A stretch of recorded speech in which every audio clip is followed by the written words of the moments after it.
তাই চাই মৎস্যজীবী সম্প্রদায় তারা মৎস্যকে আহরণ করে মৎস্য চাষ করে যারা জীবিকা নির্বাহ করছে।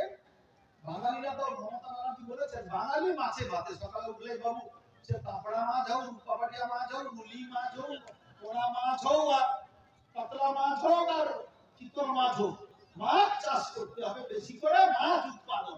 আমি আমার ঘরে অনুষ্ঠান, আমি অন্ধ্রপ্রদেশ থেকে মাছ আনতে যাবো কেন? আমি বিলাসপুর থেকে মাছ আনতে যাবো কেন?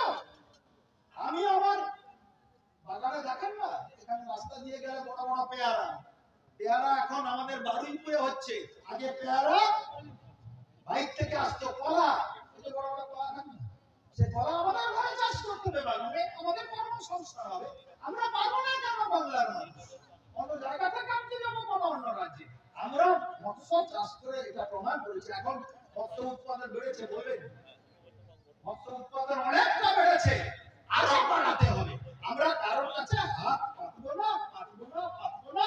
এই রাজ্যে স্বয়ং সম্পূর্ণ আমরা হব। আমরা কৃষিতে যেমন স্বয়ং